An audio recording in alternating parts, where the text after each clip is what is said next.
रोटी खाओ वरना मेरी गोली तो है ही।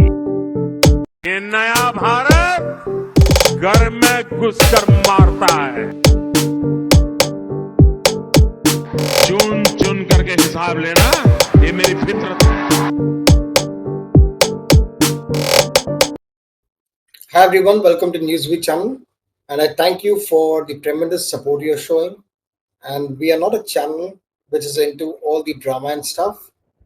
We give you clear and precise information, and at the same time, we give value add to our viewers who are serious on geopolitics and happenings around the world. I again thank you for all the support. I would again request you, if you have watched the channel, you have not subscribed to it, please subscribe to the channel. We put in a lot of efforts to give you the content with precise and logical information.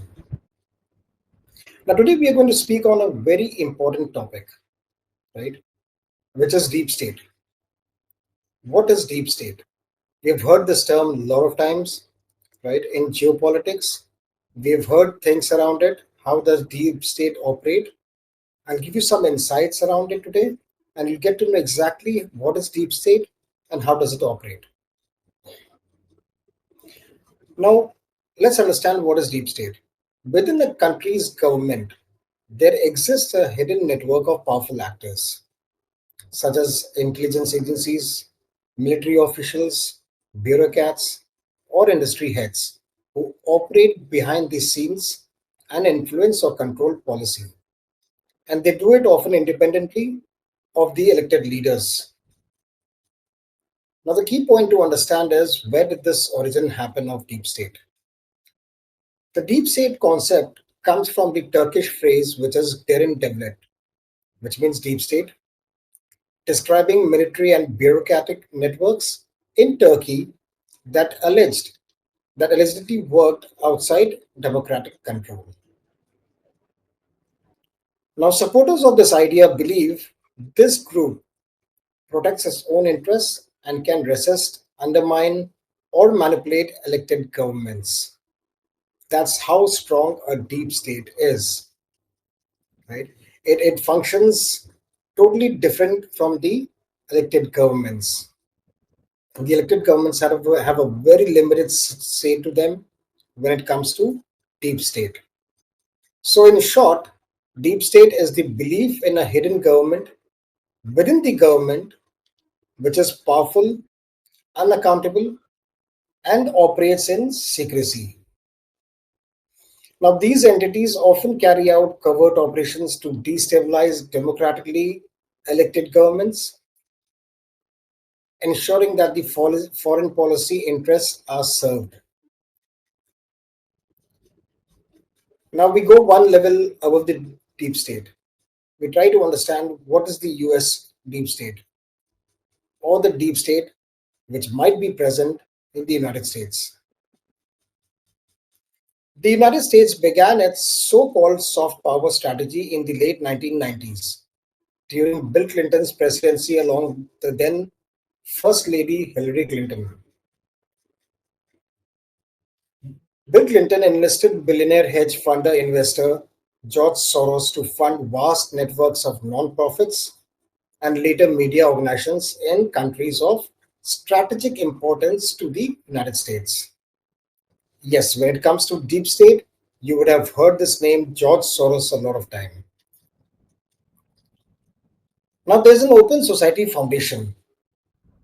This is billionaire hedge fund investor George Soros' political philanthropy project, as he himself describes it. The foundation's stated aim is to build vibrant and inclusive democracies whose governments are accountable to their people. It is currently run by Soros' son, Alexander Soros, as himself is now 94 years old. Now, this foundation has been placed on a prior watch list by the Indian government, meaning they can donate only if their funding is thoroughly scrutinized and approved. Now, in response to these restrictions, the foundation have developed a new strategy. They fund and create layers of intermediary organizations through which money is channeled, thus avoiding the scrutiny. Now, please understand, this network of NGOs, either directly or indirectly funded by these foundations, has two main objectives. One is to support the activities that oppose the Indian government.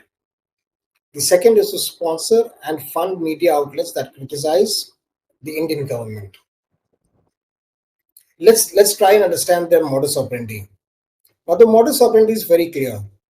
You know, it is about political philosophy, open society. Now, this person believes that human beings are the most important and that borders do not matter. When policy changes occur, people need to rise from the ground and be given the tools to bring about the change. That is why George Soros funds education and universities. He believes change should come from the grassroots. Now, the evidence has been found of Soros' interference in the political situations of countries such as Ukraine, Russia, Hungary, Croatia. There are claims he funded efforts to remove former US President Donald Trump and supported the Black Lives Matter protests which happened some time back. Now, Soros is also infamous for his role in the 1992 breaking of the Bank of England, when he sorted the British pound, and for his involvement in the 1997 Asian financial crisis, where his shorting of the Thai baht contributed to the collapse of several Asian economies. He has expressed little remorse for the human cost of his actions. Similarly, Hungary and Israel, also along with Russia, have criticized Soros for his actions and taken steps to prevent his interference in their domestic matters of the country. If you remember, in one of my earlier episodes, I had alerted the people of India that there might be attempts to destabilize India, moreover, after this tariff. The way things are going, not the way United States wanted it to go. When it came to tariff, they thought they would pressurize India, and India might crumble down and agree to those tariffs, or agree to what US is saying. So in my one of the earlier videos, I categorically spoke of there are things which are happening in the background. There are things which have happened in the last couple of years. Is the Trump administration now? It was the Joe Biden administration which did things which were not in the benefit of India. And I like to remind people over here, when I talk about deep state, when I talk about the US as a friend or an enemy, Henry Kissinger was a national security advisor and a secretary of state under President Richard Nixon.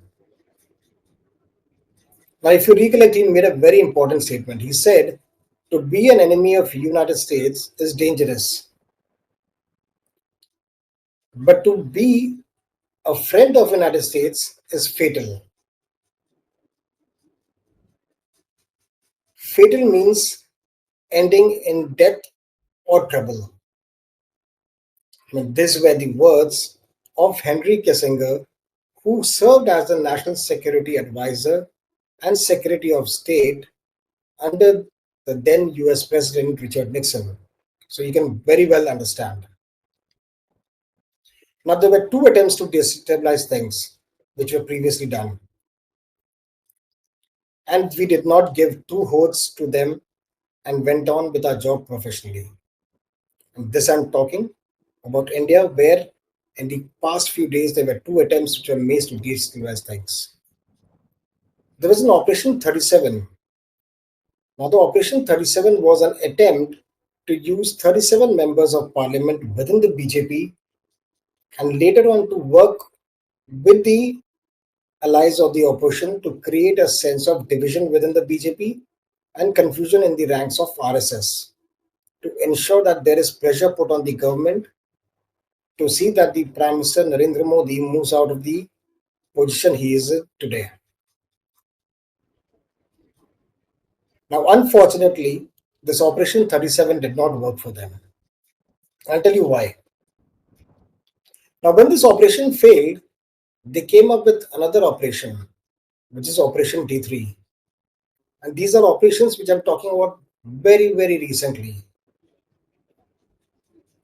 Right? Now, when you talk about the Operation Deep State, there were really good number of head of states which were part of this. The deep state, the intelligence agency, and talking about the US intelligence agency, right? And they initiated an operation titled Operation D3, which was diversion, deception, and division. Now, the main agenda behind this operation was Prime Minister Modi, right? And he must go. Modi must not continue at the position what he is today, right?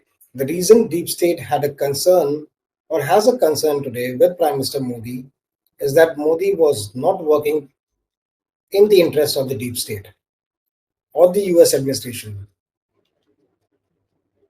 Now, this particular meeting which happened on September 4th and 5th.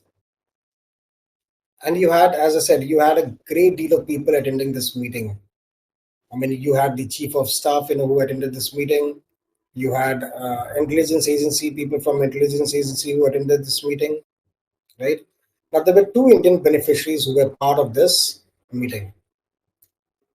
The operation had two agendas. The Operation D3 had two agendas. The first agenda was to work on a model which is person change, PC model. And the other was the change in regime, the CR model. Now, the PC model obviously is the person change, who's the head of the country. And the CR model is the change in regime. Now, this was the agenda of Operation D3. Now, this entire operation has been dismantled. The first reason is that the leak of the information happened from their side, from the US team. And they were shell shocked about this. And as I said earlier, we did not give a shit about these operations. The second main reason is India's strong resilience shown by Prime Minister Modi and the Indian government. Now, please try and understand, these are very big things. There are some undercover operations which are being planned, and the Indian government comes to know about it.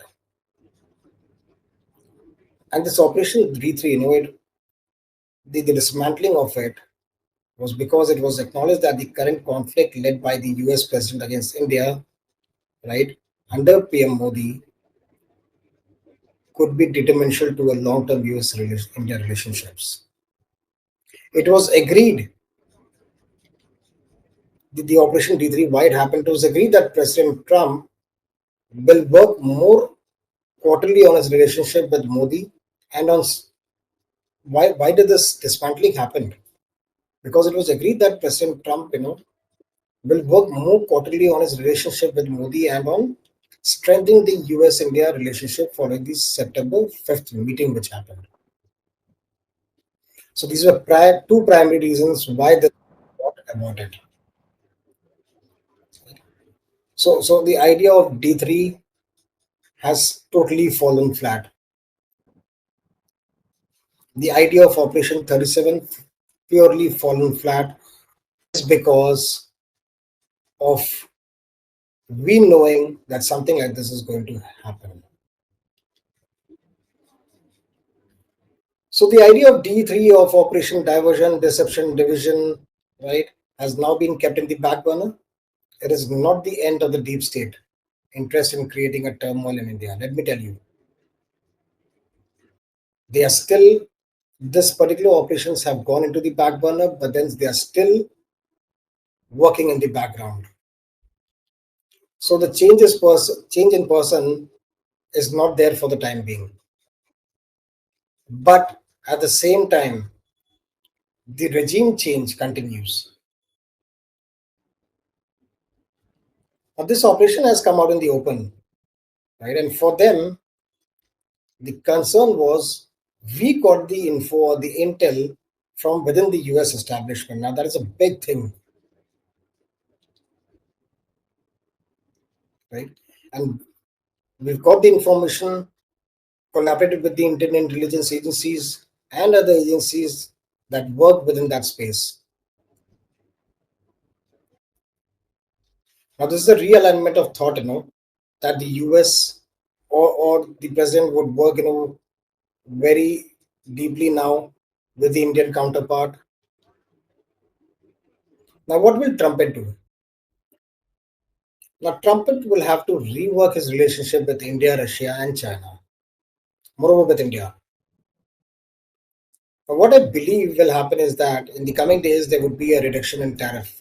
And this we spoke in the earlier videos, that I believe that the tariff will somewhere go down to 18-19% after all the trade negotiations, right? And this would be to appease India after they have burned their hands with India and the Prime Minister. In fact, you've seen this started happening.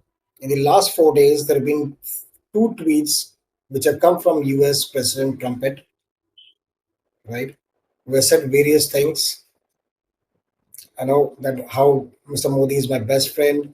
In fact, as soon as today itself, there's another tweet which is coming in that the trade relations, that the trade discussions which are happening or the negotiations which are happening would be worked out smoothly and all those things. And mark my words, this trade deficit or I'm sorry, the trade tariff would come down between 15 to 20% after all the negotiations and the discussions, which I am hoping for. I might be wrong, I might be incorrect, but this is what I think would happen. Now, all this while you have seen Indian government acting very maturely, government people not giving unintended statements like coming out of Ritardo and some other fellows from the US administration. The government of India has shown the way to other governments of the world on how to deal with the bully and the bully administration. But the deep state, please understand, the deep state will not leave the agenda of a change in regime. And that is where we need to be very, very cautious and very, very alert. They have tried. They have tried in the last few weeks when you saw statements coming out on Brahmins and getting cast into the picture. Kudos to our Prime Minister, Narendra Modi ji, Amit Shah ji, and Ajit Doval ji for the way the agencies have been working. Country must understand at this point of time, we all should understand at this point of time, that there are many soldiers who are not wearing the uniform but are still working behind the scenes to keep this country safe and keeping the national security as paramount. I'm again requesting, this is very important to understand. Not all people wear uniforms to secure the country. The dropping of the idea of these two operations is a testament to that. There are many, many things which are currently at play. But Prime Minister Modi has stood strong. He has withheld and withheld all the negativity that has been coming his way, all the tricks which has been played and the machineries which are at play. We are blessed to have a leader like this, right, to lead India, who is using all his political experience to stand for the country and to stand for the people of this country. And please understand, the agenda of change in regime will continue in some way or the other. They will continue to think of new strategies as far as change in regime is concerned, using some tool, using some anti-India jokers in the opposition to create unrest in the country. Indians must realize that let's stop talking about other intelligence agencies, right? The other intelligence agencies like CIA and Mossad are really good. They're at the top of their level. They're fantastic. But For a second, there are another bunch of intelligence people working, and the name is Raw. It is high time we admire and praise them for what they're doing. These are people you will not find in uniform. These are people who are working in the background. We don't blow our own trumpet. Well, we might have assets in the best of places like Trumpet's office, which is a shock to them, but they should be knowing this is the new India, not the India which was dragged on for last 70 years. US initially tried the pressure tactics of tariff. Now they've tried both these operations and they are in a cell shock status at this point of time. How did this information leak in the open? And this is thanks to our braveheart agencies. The new India the world is seeing today has stood up to the world and is surprising all of them and moreover the United States as they come with the belief that India and Indians should not be subject. The United States come with a belief that India and Indians should be subjected to them. But that's not how New India is. And that's a white supremacist thought process they carry.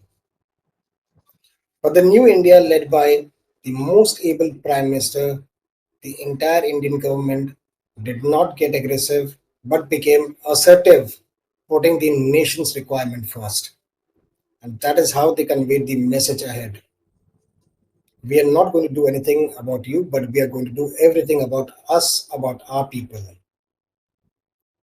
They maintained resilience required at the top level of geopolitics. Now, the failure of these two operations has delivered a huge statement that you want to play the game, you will play it the way you want. We have our people everywhere.